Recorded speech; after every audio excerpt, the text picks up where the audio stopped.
Okay, Facebook. I tried doing this on live stream through Minicam, through OBS, and through a bunch of other software packages. And live stream is just not where it needs to be yet for Facebook unless you go directly on Facebook, which doesn't give you the capacity to do some of the things that I like to do, like put this 1962 number up.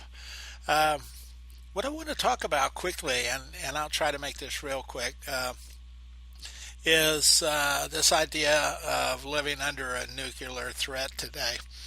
Uh, I was I was about 16 in 1962 when the Cuban Missile Crisis hit, and I remember being trained to jump under the desk and cover your head, and it was training very much like kids get in school in Oklahoma for tornado shelters and stuff like that. I mean, for tornadoes, and people were putting together food packs and wrapping them up with duct tape and store them, and you would only have stuff that you could keep that was dry, and yeah, you had tons and tons of duct tape to duct tape all the seams of your house, trying to keep the radiation from coming in after a blast for miles and miles away from the blast. Of course, if you were close to the blast, it didn't make a difference. You're pretty much wiped out unless you were underground in some sort of concrete bunker, and then you'd be living there for a month. What I'm really interested in here is a difference between I lived through the 1962 nuclear threat. I'm living through a nuclear threat now with the North Korean president and or chairman, and so what I would like to do is sort of contrast what I think happened back in 1962 and why people were so much comfortable in, although we did all this preventative stuff, I don't think anybody was running around in panic. No one was uncertain as to what was happening and what was going to happen and how it was being handled. And I think that has to do with the president at that time. It was John Kennedy, and exactly how he handled this threat versus the president today. So I want to kind of contrast that a little bit. Let me start with John Kennedy's speech. Fellow citizens, this government, as promised, has maintained the closest surveillance of the Soviet military buildup on the island of Cuba. Within the past week, unmistakable evidence has established the fact that a series of offensive missile sites is now in preparation on that imprisoned island. The purpose of these bases can be none other than to provide a nuclear strike capability against the Western Hemisphere. Only last Thursday, as evidence of this rapid offensive buildup was already in my hand, Soviet Foreign Minister Gromyko told me in my office that he was instructed to make it clear once again, as he said his government had already done, that Soviet assistance to Cuba, and I quote, pursued solely the purpose of contributing to the defense capabilities of Cuba, unquote. That, and I quote him, training by Soviet specialists of Cuban nationals in handling defensive armaments was by no means offensive. And that if it were otherwise, Mr. Gromyko went on, the Soviet government would never become involved in rendering such assistance, unquote. That statement also was false. Acting therefore in the defense of our own security and of the entire Western Hemisphere, and under the authority entrusted to me by the Constitution, as endorsed by the resolution of the Congress, I have directed that the following initial steps be taken immediately. To halt this offensive buildup, a strict quarantine on all offensive military equipment under shipment to Cuba is being initiated. All ships of any kind bound for Cuba, from whatever nation or port, will, if found to contain cargoes of offensive weapons, be turned back. It shall be the policy of this nation to regard any nuclear missile launched from Cuba against any nation in the Western Hemisphere as an attack by the Soviet Union on the United States, requiring a full retaliatory response upon the Soviet Union. I call upon Chairman Khrushchev to halt and eliminate this clandestine, reckless, and provocative threat to world peace and to stable relations between our two nations. I call upon him further to abandon this course of world domination and to join in an historic effort to end the perilous arms race and to transform the history of man. Our goal is not the victory of might, but the vindication of right. Not peace at the expense of freedom, but both peace and freedom here in this hemisphere, and we hope around the world. God willing, that goal will be achieved.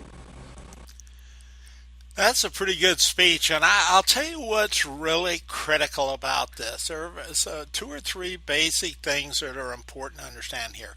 One, the message was delivered to the country. It was delivered to the people in this country. And it was delivered directly to them over the air. So not only could you hear the words, you could see the emotion, you could see how he was feeling. When you make that kind of connection, it makes you feel much more comfortable with your leader when they're talking about something as critical as a nuclear strike potential. So that's one of the things I found interesting. It was face-to-face to the people over national TV. Probably had better ratings than Trump's show, even back then. That's one thing. The other thing was exactly how detailed and how specific and how well laid out this plan was. This is a plan. And it has got point after point after point that he covered in this plan, exactly what he was going to do. And by the way, that's exactly what he did in this process. So not only did this speech being televised reach the U.S. citizens across the country, but at this point in time, you need to pay real close attention to the fact he said that this is the Constitution allowed him to do this, to establish this blockade, and he had the full support of Congress. Two very important points. He had the authority, and but he didn't use that authority until he had the full consent of the Congress. And they came together and supported this blockade. They implemented the blockade. It went into effect. There was a couple of challenges, but that was it. All of this talk, all this frustration about whether Russia would launch nuclear weapons to win a war, etc., pretty much went down in flames. And that makes sense considering the fact that if anybody launched nuclear weapons, even if they won, they wouldn't have anything afterwards. You know, they'd have less then than they do now. So that doesn't make sense, and I think that's the thing that is the biggest deterrent here, so people don't need to be worrying about fear-mongering and all that kind of stuff. But there is a difference between the way President Kennedy handled this threat to our country that made people feel secure, comfortable. He had it under control. You felt comfortable trusting in his leadership during this time. Here is the leadership we get from Donald Trump. And I could have pulled up maybe 30 more of these tweets, but one is there is no plan here. What there is ridicule of another country who's basically not the aim of North Korea's threat, but another country whom, by the way, he had the president of that country earlier, and of China earlier, and was praising their relationship and how that song his granddaughter sang was so wonderful, and how he got along with the Chinese president, how good of friends they are. And now you get this. Okay, which is not untypical. I mean, you just need to look at what happened in the last week in the White House, and you can see that you just can't trust what this guy says. Most importantly, it's not going to the people. It doesn't uh, give anybody a sense. No one, and even his followers, should have no sense of confidence in this man and his ability to handle this situation. You can't see it. There is no plan.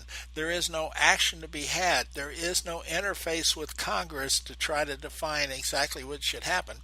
In fact, Congress made the biggest, boldest step by coming together almost unanimously against Russia and eliminating Donald Trump's power to alter any of that. So Congress is prepared to make those kinds of commitments if they had a leader who would put together a plan and put it forth and get their commitment to it.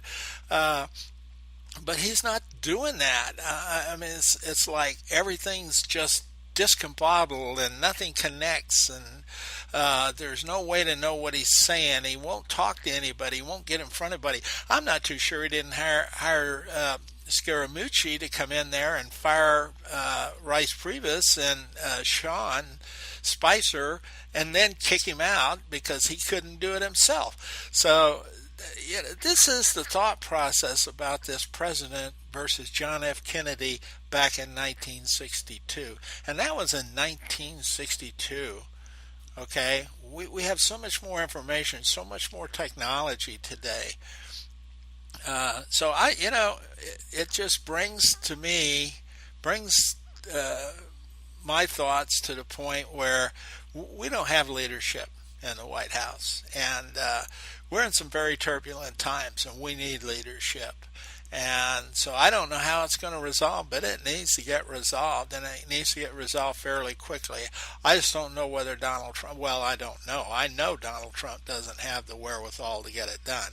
I know he doesn't have the guts to put it out there, and I know he doesn't have the skill and expertise to put together a plan to run this country effectively. Okay, otherwise he would have done it by now, and he would have had a lot of support behind him doing it. I mean, he's got all the power in the world right there in his hands, and he can't get it done. So that's a pretty good indication. But there are my thoughts about this. You can certainly disagree, and that's fine. But I just thought that contrast was very interesting to me. It was stark. It showed real leadership that John Kennedy had and used as president, and virtually no leadership that Donald Trump is showing now. Okay, on that really positive note now, I'm not worried about nuclear scenarios. This is my second one. I'm certainly not worried about this one either. So it'll resolve itself out, but it probably won't be Trump. It'll probably be people below him who have a handle on things like Mattis and Kelly and McMaster's, and some of those people who have the ability to understand and grasp what's going on. Hopefully he'll pay close attention to them. But then again, he's not leading. Kennedy had all of that too, but it was John Kennedy who was out front. He wasn't praising all these other guys for coming up with the idea. This was Kennedy's plan. It went to the people as Kennedy's plan, and he took full accountability for it. If something goes wrong, trust me, Trump is not going to take accountability. You saw that with the health care plan. He didn't take accountability for the failure of the health care plan. He basically said the Republicans were gutless and they weren't capable of passing it, which is basically a dodge. So anyway, have a great day. Tried to put this on Facebook Live. It just doesn't work, so you can get people's comments and all that. I can't get it to work and be able to put graphics and stuff up on it. I don't think it was designed for that initially. So anyway, have a great day.